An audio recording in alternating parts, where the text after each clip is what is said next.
నమస్తే. MP elections అయిపోయినాయి. ఎవరు గెలవబోతున్నారు అన్నది రాష్ట్ర వ్యాప్తంగా చర్చ. 4వ తేదీన రిజల్ట్స్ రాబోతున్నాయి. సో ఈ 17 లోక్సభ స్థానాల్లో గెలుపు ఎవరిదన్న విషయంలో రకరకాల డిబేట్స్ జరుగుతూ ఉన్నాయి. ఒకసారి మనం మాట్లాడదాం.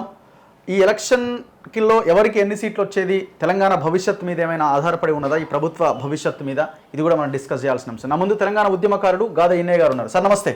నమస్తే. సో మీ అంచనా ఏంటో? ఈ మధ్య కొంత 1-2 ఇంటర్వ్యూల్లో చాలా అంశాలు మాట్లాడినట్టున్నారు. సో ఎలక్షన్స్కి ముందు కొంత మీరు కాంగ్రెస్కి వ్యతిరేకంగా అండ్ ఇక్కడున్న ప్రభుత్వంలో ఉన్న కొంతమందికి వ్యతిరేకంగా మాట్లాడుతున్నారని ఒక చర్చ తెర మీదకి వచ్చింది. ఈ ప్రభుత్వాన్ని కూల్చే కుట్రని ప్రభుత్వంలో ఉన్న వాళ్ళే చేస్తున్నారని. సో ఈ ఎంపీ ఎలక్షన్స్ కూడా వచ్చినాయి, ఎలక్షన్ అయిపోయింది. మీరు మాట్లాడిందంతా ఈ ఎలక్షన్ మీద ఏమైనా ఇంపాక్ట్ చూపించిందా? సో ఈ పార్టీ ఓడిపోవడానికి ఏమైనా పార్టీలో ఉన్న వాళ్ళకి కారణం అవుతున్నారా? అసలు ఎలక్షన్లో ఎవరు ఎన్ని సీట్లు గెలుస్తారని మీరు అనుకుంటున్నారు? అంటే మీరు అన్నట్టు వాస్తవంగా మేమేమి కాంగ్రెస్ పార్టీకి వ్యతిరేకమైనటువంటి అభిప్రాయాన్ని కలిగించడానికి చేసింది కాదు, హెచ్చరిక కోసం. కాంగ్రెస్ పార్టీలో ఉన్న కోవట్టులు అనుకో, ఇన్ఫార్మర్లే అనుకో, లేకపోతే నమ్మక ద్రోహులే అనుకోండి, ఎవరైనా కానీ వాళ్ళ వల్ల జరిగే ప్రమాదాన్ని ముందు చూపుతోటి చెప్పడం కోసం చెప్పిందే కానీ కాంగ్రెస్ పార్టీ నష్టం చేయాలనో, ఇంకే పార్టీ లాభం చేయాలనో, లేకపోతే రేవంత్ రెడ్డికి నష్టం చేయాలనో, లేకపోతే మొత్తంగానే ఇండియా కూటమికి నష్టం చేయాలనేది మాలాంటి వాళ్ళ ఎవరి అభిప్రాయం కాదు. జరగబోయే ప్రమాదాన్ని హెచ్చరిక ద్వారా చెప్తే వాళ్ళు సరిదిద్దుకుంటే, చక్కదిద్దుకుంటే, మేలుకుంటే లాభం జరగాలనే ఉద్దేశంతో చేసిన ప్రయత్నం తప్ప వేరే ఉద్దేశం కాదు. మేమేం చెప్పినామో ఆ రోజు అట్లా అపోహపడ్డారేమో కానీ నిన్న మొన్న జరిగిన పరిణామాలు చూసిన తర్వాత కాంగ్రెస్ పార్టీలో ఉన్న చాలా పెద్ద నాయకులు అనుకునే వాళ్ళే, అత్యంత కీలకమైన పాత్ర పోషిస్తూ అనుకున్న వాళ్ళే నాకు ఫోన్ చేసి, మేము ఆ రోజు మిమ్మల్ని అనవసరంగా రాంగ్ అర్థం చేసుకున్నాం, ఇట్లా అనుకున్నాం, అట్లా అనుకున్నాం, లేకపోతే మీ గురించి నెగిటివ్గా మాట్లాడుకున్నాం, కానీ మీరు చెప్పిందే వాస్తవం అవుతున్నది, మేము ఇట్లా మిమ్మల్ని అర్థం చేసుకోవడంలో విఫలం చెందినాం, ఇప్పుడు ఏం చేయాలి అని నన్ను మళ్ళీ రిక్వెస్ట్ చేస్తున్నారు. వాళ్ళే కాబట్టి ఇప్పుడు ఎప్పుడు కూడా సమాజంలో ఇటువంటి వచ్చినప్పుడు, అందుకనే సోషల్ సైంటిస్టులు కావాలని చెప్తుంది సమాజం ఎప్పుడు కూడా. సోషల్ సైంటిస్టులు ఎప్పుడు కూడా రాబోయే సంవత్సరం 2 ఏళ్ళు 3 ఏళ్ళ భవిష్యత్ కాలాన్ని పసిగట్టగలిగి, అంచనా వేయగలిగి చెప్పగలుగుతుంది. దీనికి వేదాలు, మంత్రాలు, తంత్రాలు ఏం పనికిరావు. ఆలోచన గతం, వర్తమానం, భవిష్యత్తు, ఈ మూడింటిని బేరీజ్ వేసుకుంటూ ముందుకు పోయే క్రమంలో మాట్లాడిందే కానీ ఇప్పటికైనా నేను చెప్తున్నది ఒక్కటే, ప్రమాదం చాలా సీరియస్గా ఉంది. మీరు అడిగిన దాంట్లో ఈ పార్లమెంటు లోక్సభ ఎన్నికల ఫలితాల తర్వాత ఈ రాష్ట్ర ప్రభుత్వానికి కానీ, ఈ రాష్ట్రంలో కానీ సంక్షోభం వస్తుందా, నష్టం ఏమైనా జరుగుతుందా, ప్రభుత్వానికి ఏమన్నా ముప్పు ఉందా అని మీరు ఏదైతే అడుగుతున్నారో, ఇక్కడ బీజేపీకి ఎన్ని సీట్లు వస్తాయి అనేది లెక్క కాదు. గతంలో ఉన్న 4 కంటే తక్కువ వచ్చినా, గతంలో ఉన్న 4 కంటే ఎక్కువ వచ్చినా, కేంద్రంలో ఏర్పడే ప్రభుత్వం మీదనే ఈ రాష్ట్ర ప్రభుత్వానికి ముప్పైనా, కీడైనా, నష్టమైనా, భవిష్యత్తు అయినా అంత ఆధారపడి ఉంది. 4 రావు, 2 వస్తాయి అనుకో. కేంద్రంలో ఎన్డీఏ ప్రభుత్వం, మళ్ళా మోడీ అమిత్ షాల ప్రభుత్వం వచ్చింది అనుకో. ఇక్కడ 2 వచ్చినా ముప్పు ఉంది, నష్టం ఉంది, కీడు ఉంది, ప్రమాదం ఉంది అనేది నా అభిప్రాయం. ఒకవేళ ఇక్కడ 6 వచ్చినాయి అనుకో, 7 వచ్చినాయి అనుకో, లేకపోతే 10 వచ్చినాయి అనుకో, కేంద్రంలో కనుక అమిత్ షా మోడీల పాలన రాకపోతే ఇక్కడ 6 వచ్చినా 10 వచ్చినా ప్రమాదం లేదు. ప్రమాదం అనేది ఇక్కడ బీజేపీ ఎంపీలు ఎంతమంది గెలుస్తారు అనే దాని మీద ఆధారపడి లేదు.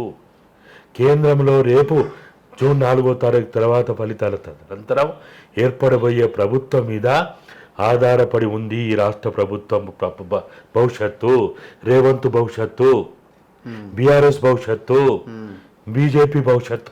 బీజేపీకి ఏం కాదు. రేపు ఒకవేళ అక్కడ ఎన్డీఏ ప్రభుత్వం రాకపోయినా వాళ్ళ పెద్ద నష్టం కాదు. వాళ్ళ క్యాడర్ వాళ్ళకు ఉంటారు.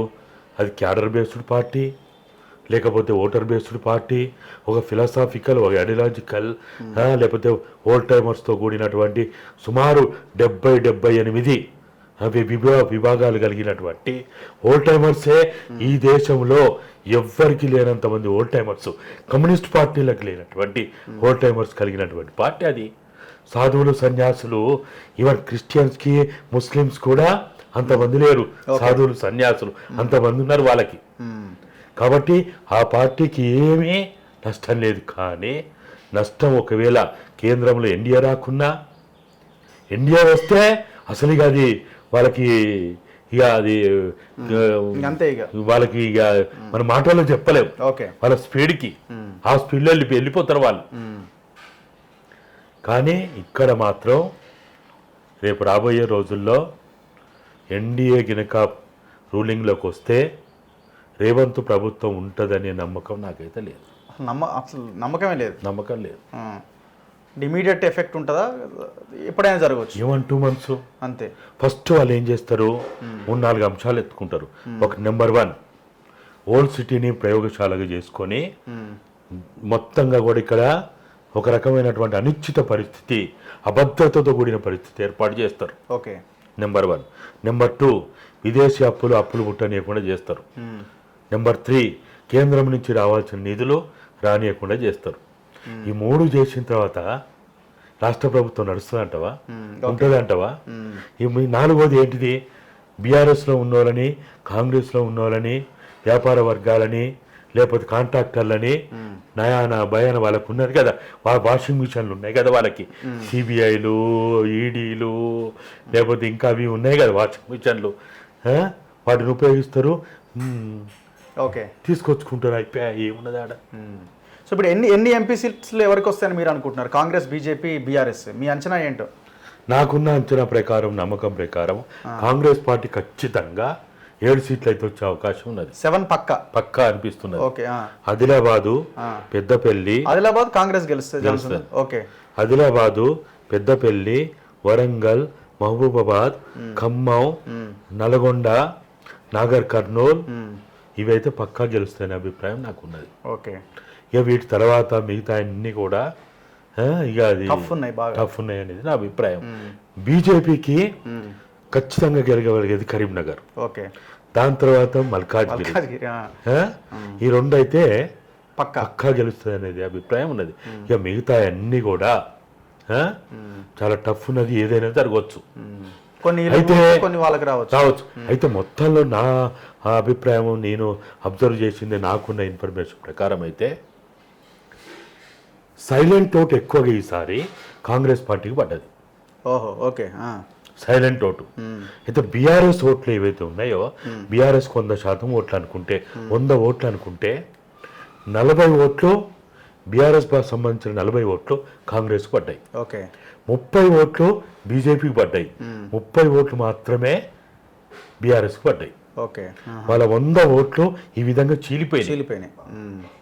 గతంలో బీఆర్ఎస్ కేసిన ముస్లిమ్స్, గతంలో బీఆర్ఎస్ కేసిన క్రిస్టియన్లు, గతంలో బీఆర్ఎస్ కేసిన దళితులు, అంటే యాంటీ బీజేపీ వాళ్ళు ఈసారి ఈసారి సాలిడ్గా కాంగ్రెస్ కేసిన సైలెంట్గా.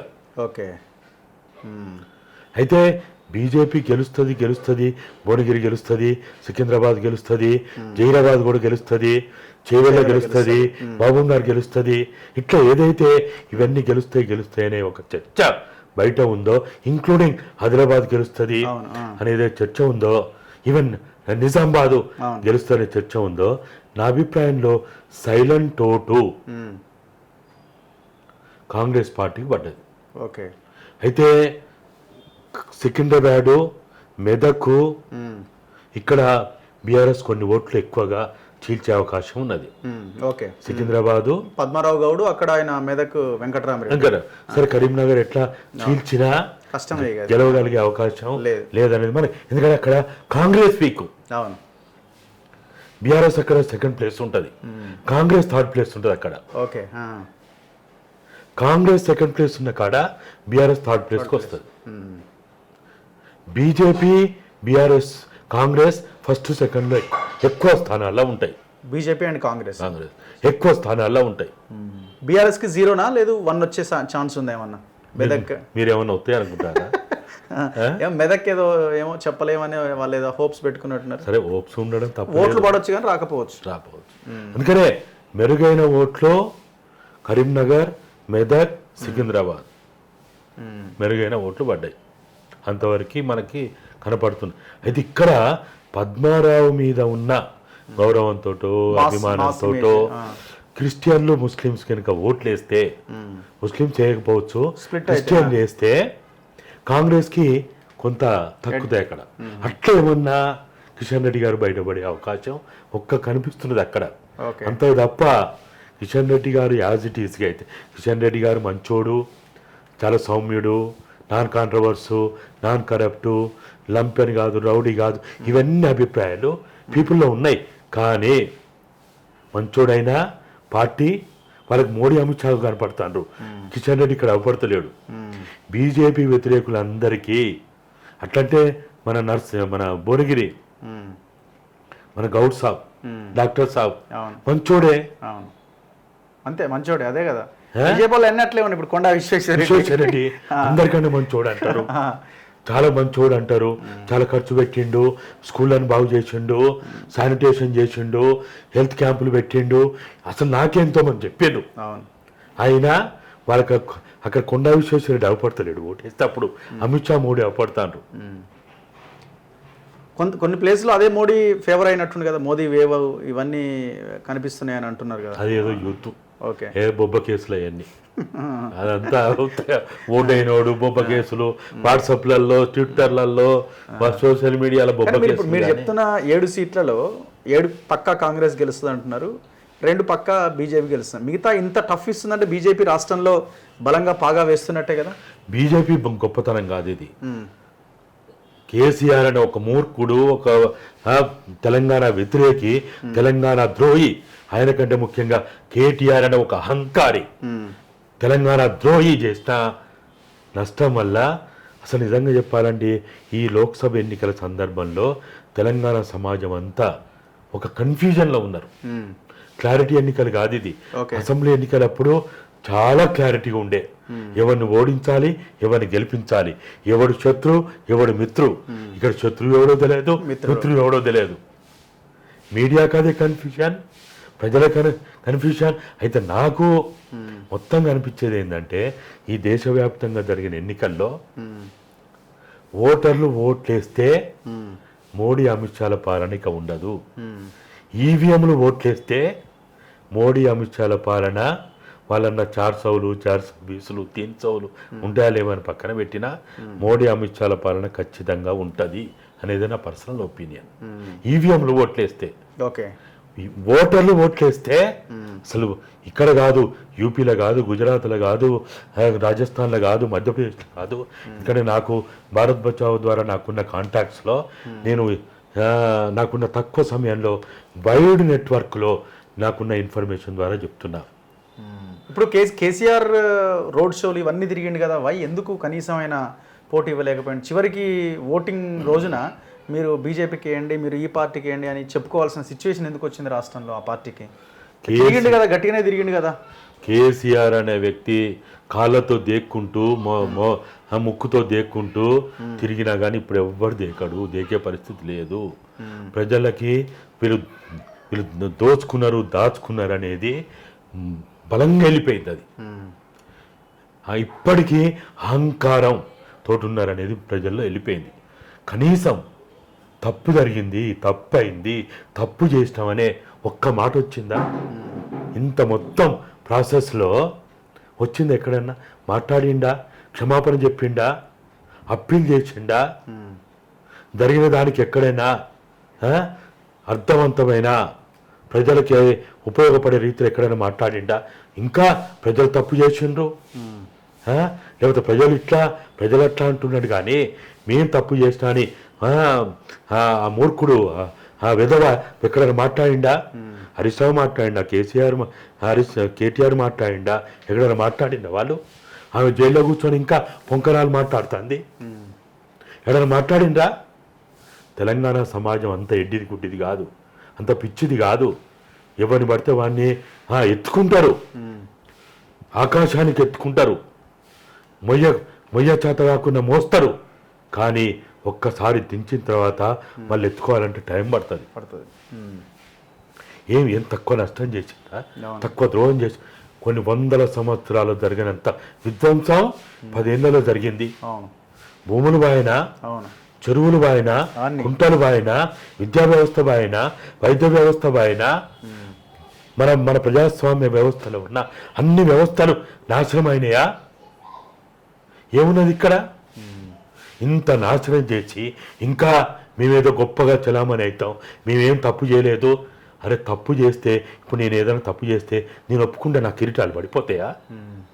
అసలు ఎవడు మనం ఇందయ్య అంటోడు ఎవడు? అసలు కోన్ కిస్కగాడు. కేసీఆర్ అంటోడు ఎవడు? కోన్ కిస్కగాడు. కేటీఆర్ అంటోడు అసలు దేని వరికాడు? అసలు నువ్వెవడివి అసలు?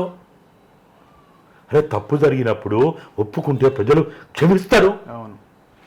అది ఏది లేకుండా ఇవాళ బీఆర్ఎస్ యొక్క వైఫల్యమే, బీఆర్ఎస్ చేసిన ద్రోహమే బీజేపీకి ఉపయోగపడదు. కానీ బీజేపీ గొప్పతనం కాదు, బీజేపీ అభ్యర్థుల గొప్పతనం కాదు, లేకపోతే బీజేపీ మీద ప్రేమతో కాదు, ఇదేది కాదు.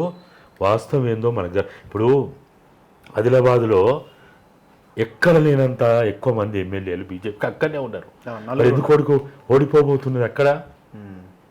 కాబట్టి ఇదంతా నేను ఒకవేళ 10 ఎబో కాంగ్రెస్కి వస్తే ఆ ఇంపాక్ట్ వేరే ఉంటుందా గవర్నమెంట్ మీద? ఏ 10 వచ్చినా 2 వచ్చినా ఒకటే. కాంగ్రెస్ పార్టీకి 14 వచ్చినా గదే ఈక్వేషన్, బీజేపీకి 2 వచ్చినా కేంద్రంలో అమిత్ షా మోడీల పాలన మీద ఆధారపడి ఉంటుంది. కానీ ఇక్కడ 14 వస్తే మూర్చిపోయేది ఏం లేదు ఇక్కడ. ఓకే 16 వచ్చినా ఇక్కడ ఏం మురిచిపోవాల్సిన అవసరం లేదు. తెలంగాణ రేవంత్ రెడ్డి భవిష్యత్తు, ఈ ప్రభుత్వ భవిష్యత్తు, ఈ తెలంగాణ పాలన భవిష్యత్తు అంతా కేంద్రంలో మోడీ అమిత్ షాల పాలన ఉంటుందా ఉండదా? ఎన్డీఏ ఉంటుందా? ఇండియా కూడా. రేవంత్ ముందున్న ఆప్షన్స్ ఏంటి? ఏం చేయాలి మరి? మీలాంటి వాళ్ళు ఏదో సూచన చేయాలి కదా. సో ఈ రకంగా చేస్తే మీకు మీరు కాపాడుకోగలుగుతారని ఏమన్నా? మేము ఒకటే చెప్తున్నాం, రేపు అక్కడ ఎన్డీఏ ప్రభుత్వం వచ్చినా నిన్ను ముప్పు తిప్పలు పెట్టడానికి 3 చెర్ల నీళ్ళు తిప్పడానికి ప్రయత్నం చేసినా ధైర్యంగా ఉండండి రేవంత్ రెడ్డి గారు. సమాజం ఉంది, పౌర సమాజం ఉంది, ప్రజలు ఉన్నారు.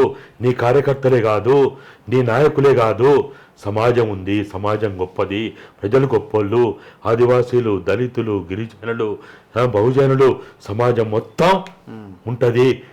రేవంత్ రెడ్డి గారు మీరు ఏమైనా తప్పుడు అడుగులు వేస్తే చరిత్రలో చరిత్రహీనులు అవుతారని మాత్రమే నేను అభిప్రాయపడతా. ఆయనకు అదే సూచన చేస్తా, సలహా ఇస్తా, అంత తప్ప మీరు గట్టిగా ఉండండి. మీరు ఎన్నికల ముందు ఎట్లయితే మాట్లాడిండో, మోడీ అమిత్ షాల మీద మాట్లాడిండో అదే స్థాయిలో అట్లనే ఉండండి. రేపు అక్కడ ప్రభుత్వం రాగానే భయపడిపోయి ఆగమాగమైపోయి బిత్తిరి అయిపోయి నేను నా సీటు కాపాడుకోవడానికనే ఒక రాంగ్ ఆలోచన పోయి మీరు అనవసరమైనటువంటి తప్పుడు నిర్ణయాలు చేసుకోవద్దని మాత్రమే నేను రేవంత్ రెడ్డికైనా ఆ ప్రభుత్వంలో ఉన్న ఎవరైనా కాంగ్రెస్ నాయకులకైనా అదే చెప్పగలరు. లాస్ట్ క్వశ్చన్ క్లోజ్ చేద్దాము. విజయశాంతి గారు ఒక ట్వీట్ చేశారు, చూసారా? సో ప్రాంతీయ పార్టీల మనుగడ ఉండదు అని ఎట్లా మీరు చెప్తారని కిషన్ రెడ్డిని క్వశ్చన్ చేస్తూ ఒక ట్వీట్ చేయడం జరిగింది. సో ఆ ట్వీట్ని ఎట్లా చూడాలి? అంటే ఆమె బీఆర్ఎస్లోకి వెళ్తున్నారా అని ఒక చర్చను కొంతమందికి లేవనెత్తారు. బట్ ఆమె చివరిలో చెప్పింది ఏంటంటే కాంగ్రెస్ పార్టీకి కొంత అనుకూలంగా మాట్లాడుతూ కిషన్ రెడ్డి వ్యాఖ్యల్ని కౌంటర్ చేసినట్టు లాస్ట్ లైన్లో ఉన్నది. సో ఆమె అడుగులు ఎటువైపు? ఎందుకంటే మీరు కాంగ్రెస్ పార్టీలోకి ఆమె రావడానికి మీలాంటి వాళ్ళు కూడా కొంత ప్రయత్నం చేసినట్టున్నారు ఆ రోజున. అంటే ఆమె నేను అనుకోవడం అయితే ఇప్పుడున్న పరిస్థితులలో ఇప్పుడు ఏదో పార్టీలో పోతుందనో లేకపోతే ఇంకోటనో, ఆమెకి నేను మొదటి నుంచి చెప్పిన ఆమెకి తెలంగాణ పిచ్చి ఉంటుంది. అందులో డౌట్. తెలంగాణ పట్ల ఆమెకి నా జీవితం, నా భవిష్యత్తు, నన్ను ఇంత స్థాయికి ఎదిగించింది తెలంగాణ అనే భావన నాకు బాగా ఉంది. అది రాములమ్మ సినిమా కావచ్చు, ఇంకో సినిమా కావచ్చు, పార్టీ కూడా పార్టీ పెట్టడం వల్ల కావచ్చు, ఇక్కడ ఎంపీ కావడం వల్ల కావచ్చు, ఇవన్నిటి వల్ల ఆమెకైతే ఆ రకమైన అభిమానం, గౌరవం, పిచ్చి ఆమెకైతే ఉన్నమాట వాస్తవం. ఇక ఇప్పుడు ఆమె బీజేపీ పట్ల వ్యతిరేకత ఉందనేది కూడా వాస్తవం. కాకపోతే ఆ సందర్భం ఎందుకు వచ్చింది, ఎట్లొచ్చింది? ప్రాంతీయ పార్టీలో ఆమె పార్టీ పెట్టిందని ప్రాంతీయ పార్టీ కదా. ప్రాంతీయ పార్టీల గురించి మాట్లాడితే ఆమె కూడా ఇంత కోపం వస్తుంది కదా. కరెక్టే కదా, ఆమెను ప్రశ్నించినట్టే కదా, అవమానపరిచినట్టే కదా. కాబట్టి ఆ రకమైనటువంటి అభిప్రాయంతో ఆమె ఇచ్చినట్టే నేను భావిస్తున్నా. కానీ ఇప్పుడు ఆమె బీఆర్ఎస్లో పోతుందనో లేదా కాంగ్రెస్లో పోతుందనో బీజేపీ పట్ల వ్యతిరేకత ఉందనేది మాత్రం అంటే మోడీ అమిత్ షాల పట్ల వ్యతిరేక.